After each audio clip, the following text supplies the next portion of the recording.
नाग पुराण में तीर्थंकरों का स्मरण करते हुए कहा है, अष्टषष्ठीषु तीर्थेषु यात्रायां यत् फलं भवेत् आदिनाथस्य देवस्य स्मरणेनापि तत् भवेत्। अष्टषष्ठीषु तीर्थेषु यात्रायां यत् फलं भवेत् आदिनाथस्य देवस्य स्मरणात् नापि तद् भवेत्। नाहं रामो नमेवांसा मावेषु न च मे शान्तिमास्थातुमिच्छामि चात्मत्येव जिनो यथा। दर्शयन् वर्त्मवीराणां सुरासुरनमस्कृत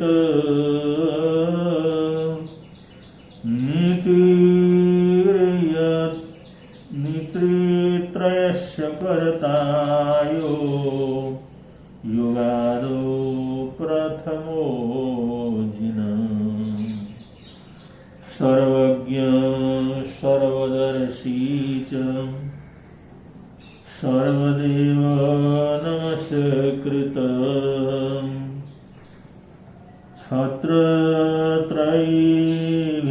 छत्रत्रयीभिरापूज्यो मुक्तिमार्गशोभन्।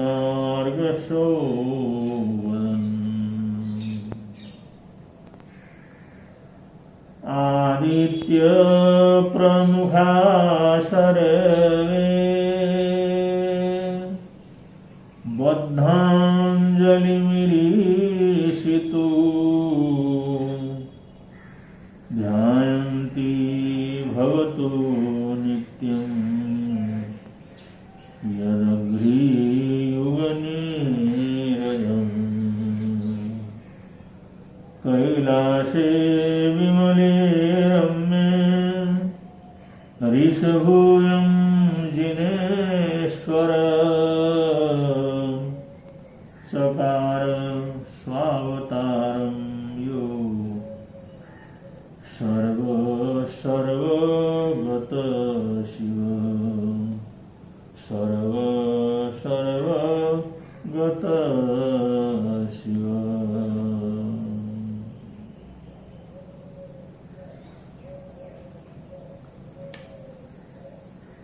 एक बहुत ही महत्वपूर्ण, बहुत ही विचारणीय चिंतनीय सूत्र आया है,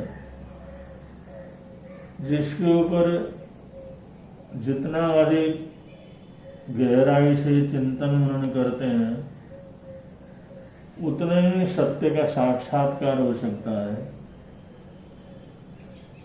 तो वह छोटा सा सूत्र है, सब्बे संयोग लक्षण। सब्बे माने सब, दुनिया में जो कुछ भी दृश्य जगत है या श्राव्य जगत है, गंध जगत है या स्वाद का जगत है, स्पर्श जगत है, जो कुछ भी हम पांचों इंद्रियों के माध्यम से जिसका साक्षात्कार करते हैं, पहचान करते हैं, ये सारी दुनिया, इस दुनिया के अंदर जो कुछ भी दृश्य है, श्रव्य,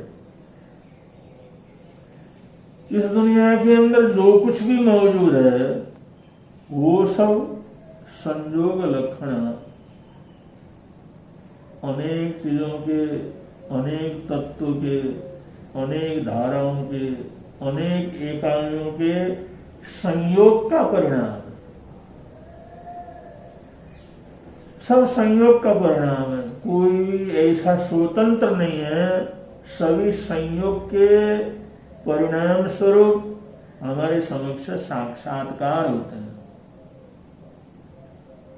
तो सब कुछ संयोग से होता है, सब में कुछ न कुछ जुड़ा हुआ है, अकेले का अस्तित्व तो नहीं है।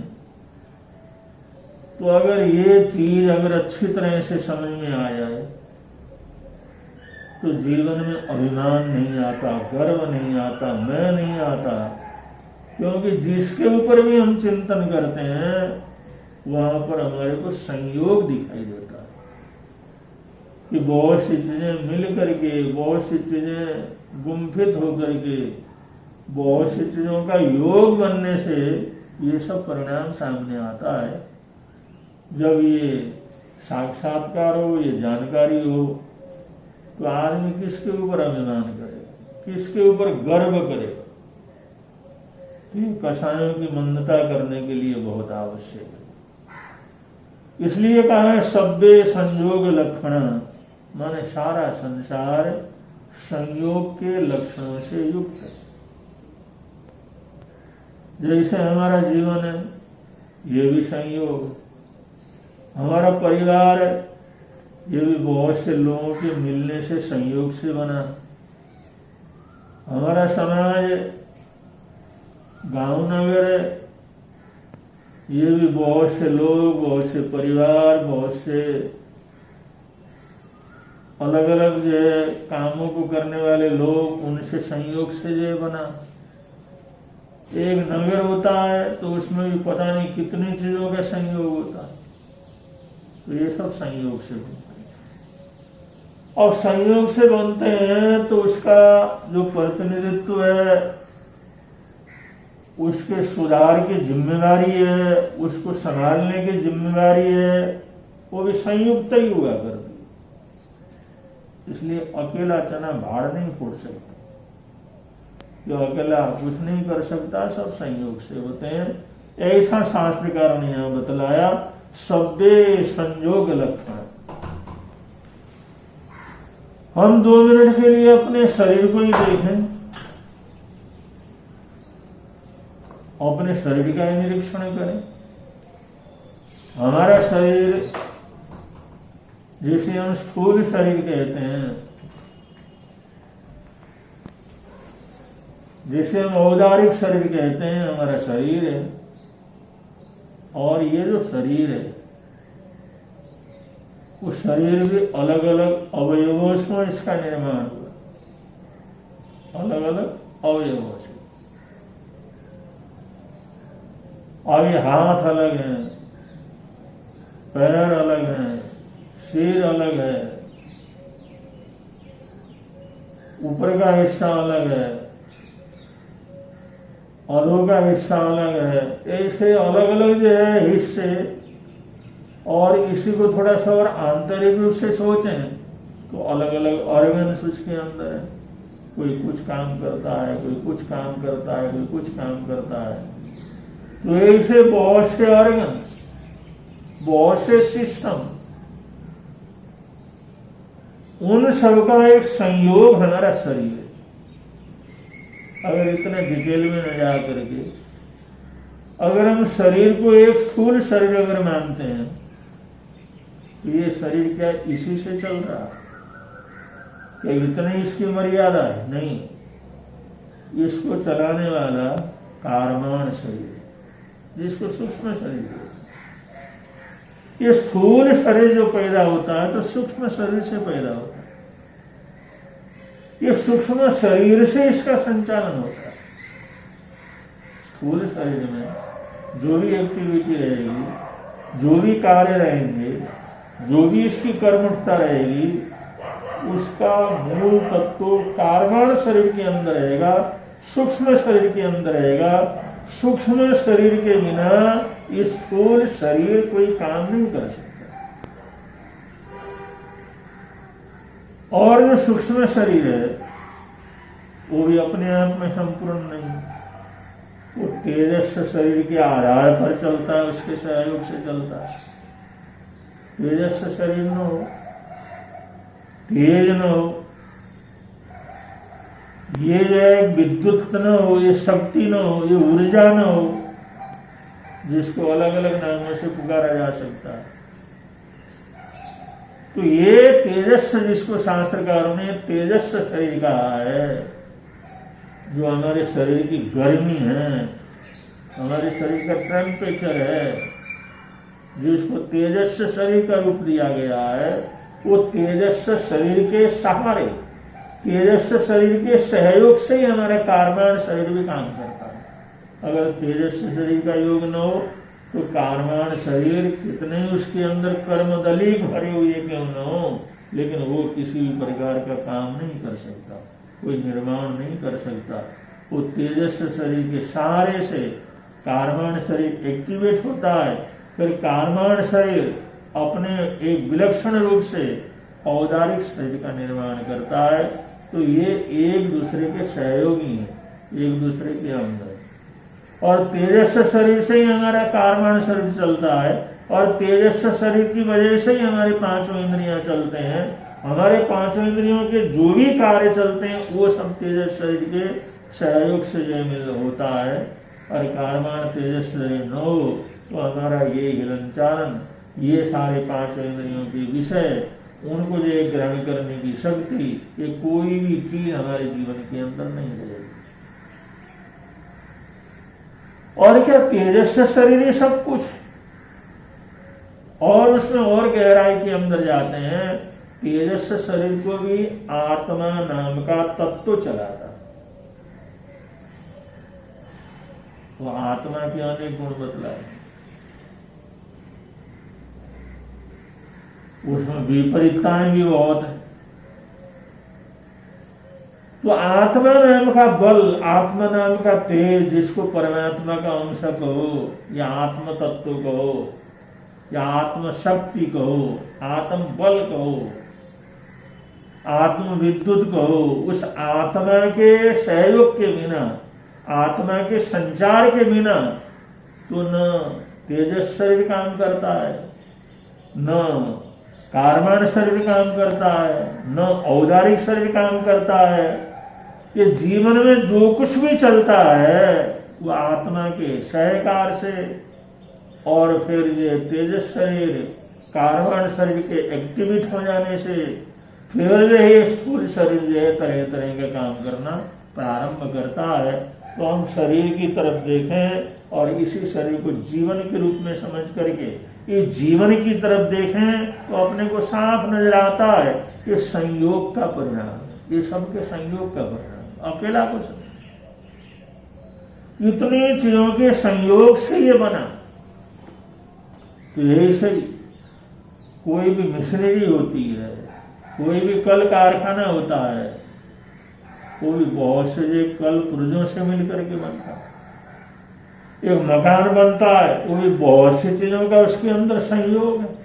उसमें मिट्टी है, ईंट है, पत्थर है, पानी है, वायु है, लोहा है, और भी अनेक प्रकार की चीजें, वो सैकड़ों प्रकार की चीजें जिस समय मिलती हैं उनका संयोग होता है। तो संयोग होता है तो एक चीज मकान के रूप में, बंगले के रूप में, एक घर के रूप में, फ्लैट के रूप में सामने आता है। वो अकेला नहीं है, वो भी संयोग, एक दूसरे का उसके अंदर सहकार है, मिलकर के बन रहे हैं। तो ऐसे हमारा समाज या हमारा परिवार, हमारा देश, ये सब संयोग रूप, जो कुछ भी है सब संयोग रूप। तो ये जो कहने का तात्पर्य ये है कि शास्त्रकार ये कहते हैं कि कोई भी चीज बनती है तो एक से नहीं बनता, संयोग से बनता है। तो उसके अंदर जो भी ऐसे परिणाम नजर आते हैं वो भी सबके सहयोग से क्या करते हैं, आते हैं। आज हम देखते हैं जैसे कोरोना की महामारी चल रही है। अब इस कोरोना की महामारी में अब किसी को पता नहीं था क्या क्या जरूरत पड़ेगी, क्या क्या होगा, किस किस तरह की बात होगी, जैसे जैसे चीजों की आवश्यकता बढ़ती चली गई और वैसे वैसे बहुत से संस्थान उन चीजों का उपयोग करने लगे। भाई जगह की नहीं है, जगह उपलब्ध करवा देते हैं, बेड नहीं है, बेड की उपलब्ध करवा देते हैं, ऑक्सीजन की नहीं है, उसका उपलब्ध करवा देते हैं, खाने पीने की चीजें नहीं है, उसका उपलब्ध करवा देते हैं। सरकार ने भी अपना प्रयत्न किया है, जितना हम स्ट्रक्चर बना सकते हैं, जितने इसको रोकने के लिए जनता की सेवा के लिए करना चाहिए वो सब पूरे करेंगे। 2-2 दिन में हॉस्पिटल, नए हॉस्पिटल तैयार हो जाते हैं, ऑक्सीजन के कारखाने तैयार हो जाते हैं, काम शुरू हो जाता है। ये सब संयोग से ही तो होता है। वो जो चीज, जो जो जरूरत की चीज है, उन सबको इकट्ठा करके, उनको जोड़ गांठ करके वो सब तैयार कर रहे हैं। और हमारा जो बहुत सा ऐसा वर्ग है वो जो इसके अंदर तरह तरह का गलत काम भी करता है, क्योंकि जिस समय उसको पता लगता है सिलेंडर का अभाव हो रहा है, ऑक्सीजन का अभाव हो रहा है, तो उसको इकट्ठा करना शुरू कर दे, ब्लैक में अपने पास इकट्ठा करना शुरू कर दे। जो 50 आदमियों के बचाव के लिए हॉस्पिटल में होना चाहिए वो घर में सड़ रहा है। इसी प्रकार जिस समय और चीजों की आवश्यकता, बेड की आवश्यकता होगी, उसकी काली बाजारी शुरू होगी। खाने पीने के लिए ऑक्सीजन वगैरह की दवाई की जरूरत पड़ गई, वो दवाई के इतना भाव बढ़ गया, इतना भाव बढ़ गया, जो कुछ हजार में 2-4 हजार में मिलने वाले ऑक्सीजन थे, वो जो उसको लगाने के लिए दवाई के जो टीके वगैरह थे, वो जो हजारों लाखों रुपया के अंदर बिकने लग गए। ये सब काला बाजारी। अब ये सब कहीं किसी समुदाय में, किसी वातावरण में एक शांति का वातावरण बनाने के लिए पूरे घटकों को, जो उस जिसको समाज को बनाने में जो सहयोगी घटक हैं, उन सभी घटकों को अच्छा कार्य करके आगे चलने की जरूरत होती है। अगर ऐसा नहीं करते तो आधे लोग तो अच्छा कर रहे हैं, उसका परिणाम आधे को मिल रहा है, और आधे लोग गलत कर रहे हैं। वो सोचते हैं यही मौका है, यही चांस है करप्शन करने का, यही चांस है लोगों को धोखा देने का, यही चांस है ठगने का, यही चांस है दूसरे को बेवकूफ बनाने का। अब ऐसा सोच करके गलत से गलत काम करना प्रारंभ करते हैं, और वो कूड़े कचरे से ला करके जो मेडिकल के साधन है जो फेंके हुए हैं, उनको जो धो धा करके वापिस जो बाजार के अंदर पहुंचा देते हैं। कितना बड़ा अपराध है, कितना बड़ा धोखा है, और कितना बड़ा इसके अंदर समाज के साथ बेईमानी है, और कितने लोगों को ऐसे लोगों की वजह से जान गंवानी पड़ती है। कितने परिवार बर्बाद हो गए, कितने बच्चे जो है अनाथ हो गए, कितने बहनें विधवा हो गई। इन जो है ये जो जमाखोरी करने वाले लोग हैं, ये जो हड़पने वाले लोग हैं, गलत काम करने वाले लोग हैं,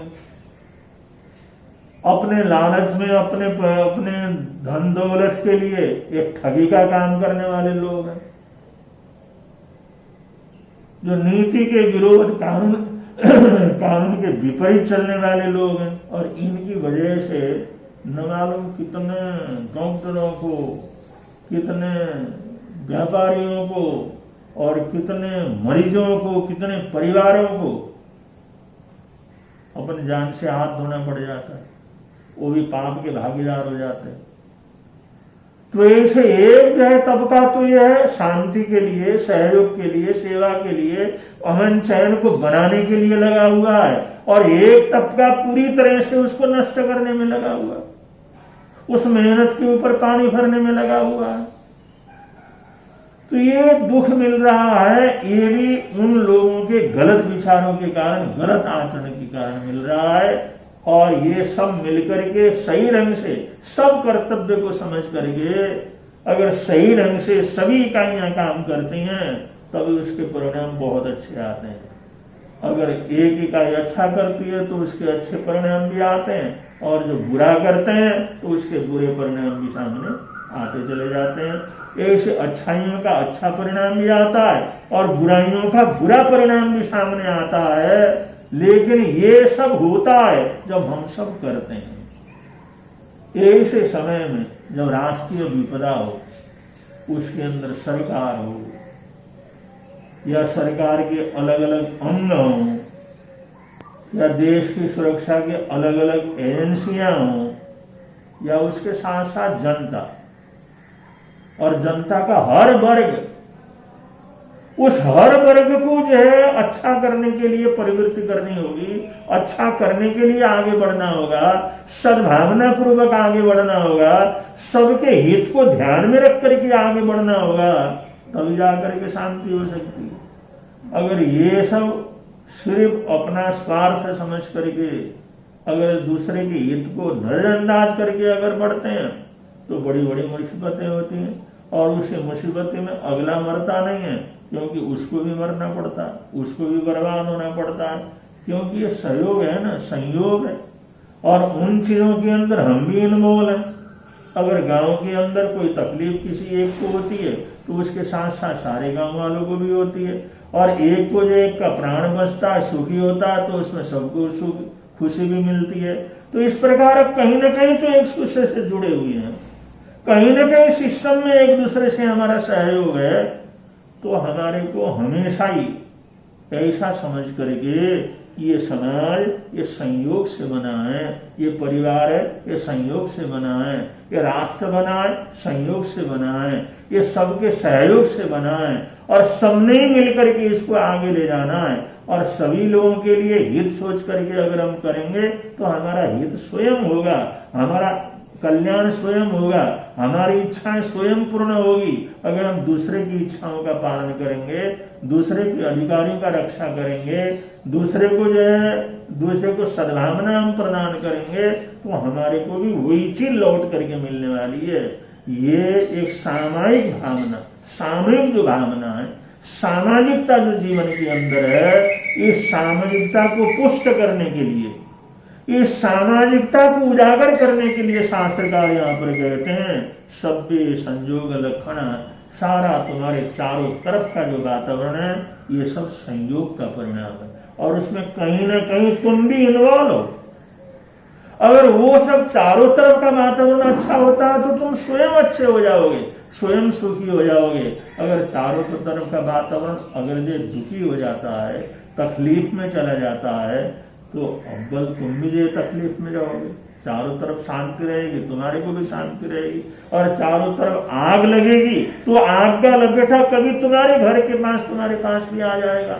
ये तो सब एक दूसरे से जुड़ा हुआ है, हम एक दूसरे से जुड़ करके संयोग से जीवन के अंदर जीते हैं।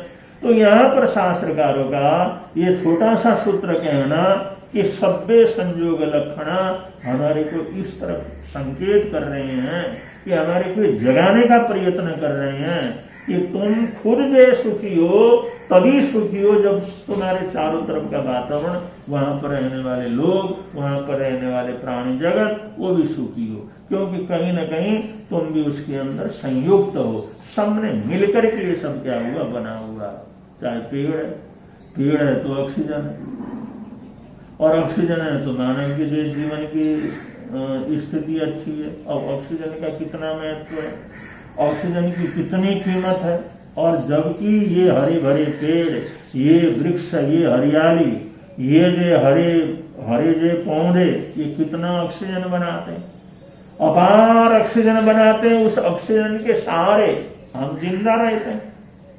अगर ये ऑक्सीजन की कमी पड़ती है, जैसे इस समय जो है ऑक्सीजन की कमी पड़ रही है, ऐसे अगर ऑक्सीजन इतना पतला हो जाए, हम उसको स्वयं ग्रहण ना कर सकें, हमारा फेफड़ो स्वयं ग्रहण ना कर सकें, या इतने पेड़ कट जाएं, इतने जंगल कट जाएं, इतना हरियाली का विनाश हो और उसके अंदर ऑक्सीजन बने नहीं, तो क्या हालत होगी।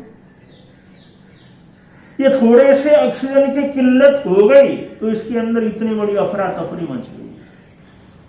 जिस ऑक्सीजन को हम जिंदगी भर मुफ्त के अंदर लेते रहते हैं, पता भी नहीं लगता कब लिया कब छोड़ा, जिंदगी भर लेते रहते हैं, जीते रहते हैं, लेकिन उसको ग्रहण करने की कैपेसिटी कम हो गई।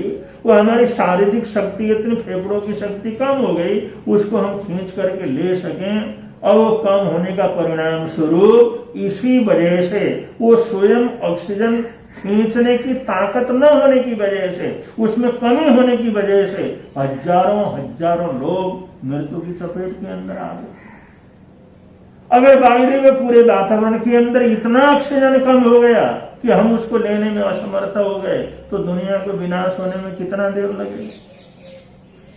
तो हमें पेड़ को काटते हुए ये सोचे हैं भाई इस पेड़ से तो हमारे को ऑक्सीजन मिलता है, और जो आज लाखों रुपया लेने पर भी हमारे को नहीं मिल रहा है, बड़े से बड़े लोग लाखों रुपया लेकर के बैठे हुए हैं कि हमारे को एक सिलेंडर दे दो, हम हजारों लाख रुपया देने के लिए तैयार है, फिर भी वो नहीं मिल रहा है। न मिलने की वजह से उनकी मौत हो रही है कि अगर इस हरियाली को नष्ट करेंगे, इन पेड़ों को नष्ट करेंगे, इनको रोपेंगे नहीं, इनकी सुरक्षा करेंगे नहीं, इनको बढ़ने नहीं देंगे, अगर ये वातावरण के अंदर ऑक्सीजन की इतनी कमी हो गई और कमी हो गई तो उस समय हालात क्या होंगे, ऑक्सीजन की कमी का परिणाम कैसे हमारे को भुगतना पड़ेगा, ये इससे हम लोग अनुमान लगा सकते हैं।